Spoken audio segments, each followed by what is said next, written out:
बुलेटिनमध्ये मी ज्ञानदा कदम आपल्या सर्वांचं स्वागत करते। बुलेटिनच्या सुरुवातीला बातमी अर्थातच युद्धाची आणि युद्धापलीकडे जात आपल्या देशावर, आपल्या रोजच्या जगण्यावरती आणि आपल्या महाराष्ट्रावरती होणाऱ्या परिणामांसंदर्भातली। आखाती देशामध्ये आहे इराण, इस्रायल आणि अमेरिका यांच्या युद्धामध्ये, तर त्या युद्धाचा आजचा 10वा दिवस या युद्धामुळे गगनाला भिडलाय। कच्च्या तेलापासूनच पेट्रोल डिझेलची निर्मिती प्रामुख्याने केली जाते, त्यामुळे सगळ्यात जास्त फटका हा कच्च्या तेलामुळे पेट्रोल डिझेलच्या निर्मितीवरती होणार आहे।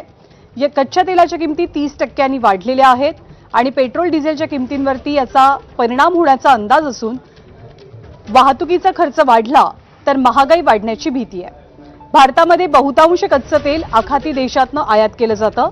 सध्या महिनाभर पुरेल इतका कच्च्या तेलाचा साठा भारताकडे असल्याची माहिती आहे, पण युद्ध जर कायम राहिलं, परिस्थितीत सुधारणा झाली नाही तर हा साठा पुरणार नाही हेही तितकंच खरं आहे। त्यामुळे 3000 किलोमीटर अंतरावरती सुरू असलेल्या युद्धामुळे संपूर्ण भारतच सध्या गॅसवरती आहे असं म्हटलं तर वावगं ठरत नाहीये।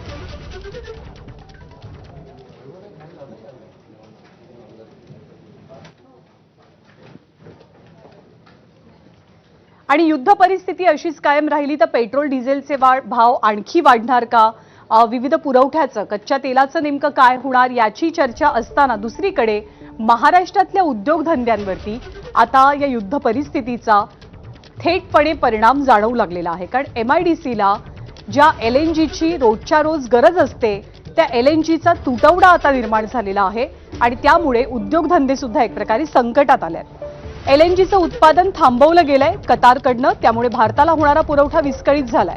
महाराष्ट्रातले उद्योगधंदे संकटात सापडण्याची शक्यता आहे। एक तर छत्रपती संभाजीनगरमध्ये LNGच्या तुटवड्याचा अनेक उद्योगांना फटका बसलाय आणि LNGच्या अभावी 5 मोठ्या उद्योगांचं उत्पादनच ठप्प झालंय। तर उद्या MIDC मधील आणखी उद्योग ठप्प होण्याची शक्यता आहे। ऑटो इंडस्ट्री आणि फार्मा कंपन्यांना LNGच्या तुटवड्याचा मोठा फटका बसतोय। MIDCला रोजच्या रोज 250 ते 300 मेट्रिक टन LNGची गरज असते, मात्र युद्धामुळे पुरवठा विस्कळीत झालाय। दरम्यान शेंद्रा, वाळूस आणि चिखलठाण्यात सुद्धा ऑटोमोबाईल कंपन्यांना गॅस तुटवड्याचा फटका बसतोय।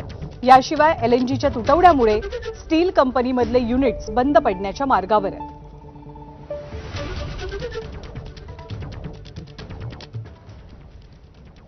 हमारे रिसर्च के हिसाब से 24-25 में जो डेटा है उसके अकॉर्डिंगली कम से कम 250 टू 300 टन्स पर डे का यूसेज है इंडस्ट्री में। और ये भी इंडस्ट्री में ऑटोमोबाइल इंडस्ट्री सबसे ज़्यादा ये यूज़ करती है, सेरेमिक जो इंडस्ट्री है वो यूज़ करती है, फार्मा इंडस्ट्री यूज़ करती है। चितेगांव में काफ़ी बड़ी स्टील कंपनीज हैं, उनके पास में भी यूज़ होता है। तो ये जो पर डे यूसेज है टन का, ये उससे भी ज़्यादा होने वाला है। इसमें कुछ यूनिट्स बंद होने में है, कुछ यूनिट्स के पास में थोड़े दिन का स्टॉक बचा हुआ है और कुछ units just they are almost on the वर्ज नाउ। आणि महाराष्ट्रातल्या सर्वसामान्य नागरिकांच्या मनात या युद्ध परिस्थितीमुळे काही बेसिक प्रश्न निर्माण झाले। हे प्रश्न संबंधित आहेत घरगुती गॅस सिलेंडर संदर्भात, पेट्रोल आणि डिझेलच्या पुरवठ्या संदर्भात। परंतु गॅसचा पुरवठा योग्य पद्धतीने सुरू राहील, त्यात कोणताही खंड येणार नाही, तुटवडा जाणवणार नाही याची काळजी घेत असल्याचं आश्वासन एक प्रकारे राज्याच्या मुख्यमंत्र्यांनी दिलंय। आणि सोबतच गॅस असो, पेट्रोल डिझेलचा पुरवठा असो, याबद्दल कोणत्याही अफवांवरती विश्वास न ठेवण्याचं आवाहन राज्याचे मुख्यमंत्री देवेंद्र फडणवीसांनी जनतेला केलंय। केंद्र सरकार तेल, गॅस सगळ्या गोष्टीची काळजी घेते आहे। आंतरराष्ट्रीय परिस्थिती आपल्या सगळ्यांना माहिती आहे, तरीही कुठेही तुटवडा पडू नये म्हणून सर्व प्रकारच्या उपाययोजना चाललेल्या आहेत। कोणीही अफवा पसरवू नये, कोणीही अफवेवर विश्वास ठेवू नये। अफवेवर विश्वास ठेवून जर साठेकरण आपण सुरू केलं तर परिस्थिती खराब होईल। त्यातनं डिमांड आणि सप्लाय हे जे काही सूत्र आहे ते सूत्र कुठेतरी गडबडेल।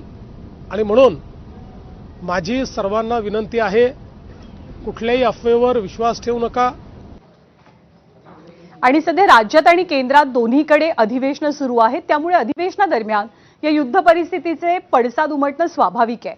देशाचे परराष्ट्र मंत्री एस जयशंकर यांनी भारताच्या भूमिकेबाबत आज एक निवेदन सादर केलं। लोकसभेत त्यांनी युद्ध परिस्थितीबाबत भारतानं घेतलेल्या भूमिकेबाबत निवेदन सादर केल्याचं कळत आहे. पश्चिम आशियातील परिस्थिती आपल्या सर्वांसाठी चिंतेचा विषय असल्याचं त्यांनी निवेदनात म्हटलं. तर तेहरानमधल्या भारतीय दूतावासात अडकलेल्या भारतीयांना सुरक्षितपणे बाहेर काढण्यासाठी सरकार प्रयत्नशील असून पंतप्रधान नरेंद्र मोदी स्वतः परिस्थितीवरती बारीक लक्ष ठेवून असल्याचा पुनरुच्चार त्यांनी केला. पण यानंतर विरोधकांनी लोकसभेत गदारोळ केला. तर राज्यसभेत सुद्धा विरोधकांनी पश्चिम आशियाच्या परिस्थितीबद्दल चर्चा करण्याची मागणी केली, पण ती पूर्ण न झाल्यामुळे विरोधकांनी कामकाजावरतीच बहिष्कार टाकला.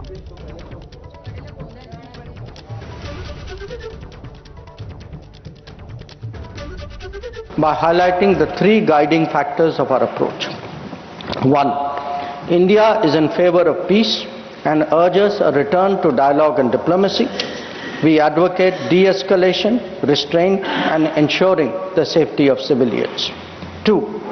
The well-being and security of the Indian community in the region is our priority.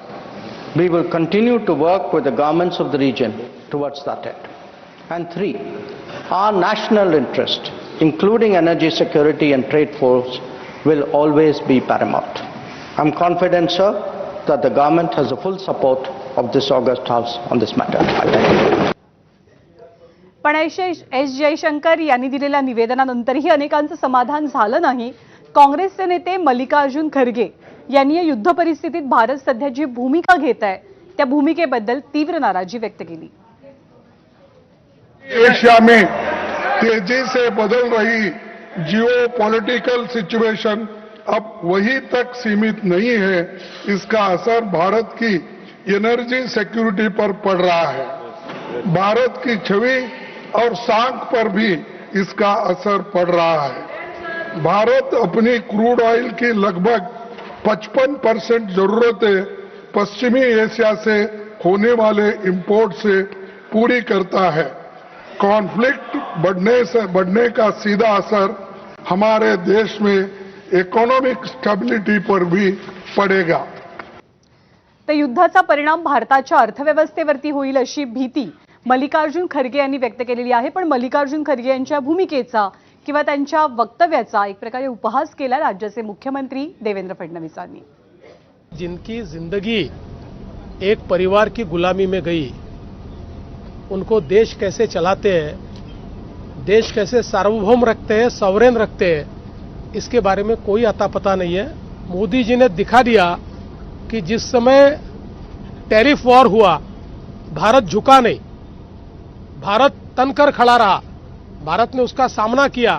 Bharat ने अलग अलग देशों से टैरिफ एग्रीमेंट्स किए जिसके चलते टैरिफ वॉर करने वालों को भी पीछे हटना पड़ा और भारत ने अपनी ताकत दिखाई है. इसलिए परिवार की गुलामगिरी करने वालों ने इस प्रकार की बात करना यह हास्यास्पद है. आणि सध्याच्या युद्ध परिस्थितीचा सगळ्यात जास्त कोणत्या क्षेत्राला फटका बसतोय तर तो हवाई क्षेत्राला. कारण इंधनाचे दर झपाट्यानं वाढू लागलेले आहेत. उड्डाणांची संख्या कमी झाली कारण अनेक उड्डाणं रद्द झालेली आहेत. आणि जर का परिस्थिती अशीच कायम राहिली तर विमान कंपन्यांना कोट्यवधींचं नुकसान सहन करावं लागू शकतं. परिस्थिती लवकर सुधारली नाही तर विमान भाडं वाढण्याची आणि उड्डाणांची संख्या कमी होण्याची शक्यता आहे. प्रतिदिवशी विमान कंपन्यांना अंदाजे 150 ते 200 कोटी रुपयांचा फटका बसतोय असं तज्ज्ञांचं म्हणणं आहे. सिंगापूरमध्ये जेट इंधनाचे दर 72% वाढलेत, जो एक उच्चांक मानला जातोय. विमान भाड्यामध्ये एव्हिएशन टर्बाइन फ्युएलचा खर्च अंदाजे 40% असतो. त्यामुळे इंधन महाग झालं की स्वाभाविकपणे तिकिटांचे दर वाढतात. त्यामुळे एअर इंडिया, इंडिगो आणि इतर विमान कंपन्यांच्या अधिकाऱ्यांनी केंद्रीय नागरी विमान वाहतूक मंत्री राममोहन नायडूंची भेट घेऊन सरकारकडनं दिलासा मिळण्याची मागणी केली आहे. तसंच युद्धाच्या धोक्यामुळे विमानांच्या वॉर रिस्क इन्शुरन्सचा प्रीमियम सुद्धा मोठ्या प्रमाणात वाढलाय. त्यामुळे विमान कंपन्यांना एक प्रकारे दुहेरी संकटाचा सामना करावा लागतोय.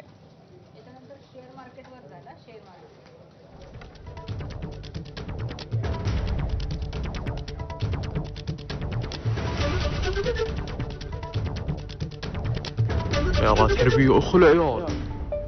Oh my god.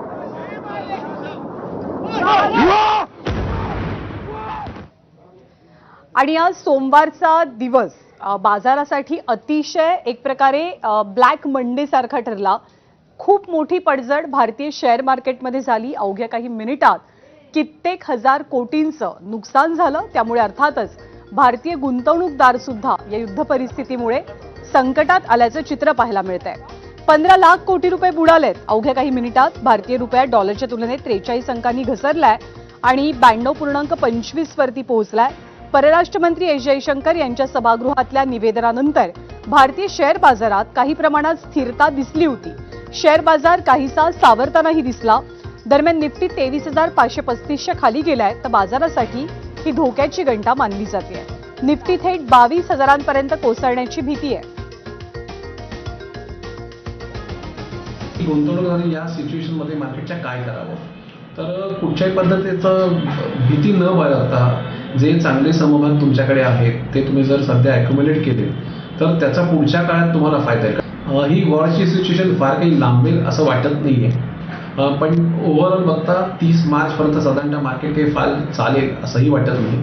त्यामुळे थोडंसं सबुरी घ्यावी, आपल्या गेलेल्या गुंतवणुकीचा आढावा घ्यावा आणि मगच काय तो आपल्या इन्व्हेस्टमेंटबद्दलचा जो काही निर्णय आहे तो आपल्या सल्लागाराच्या मदतीने घ्यावा.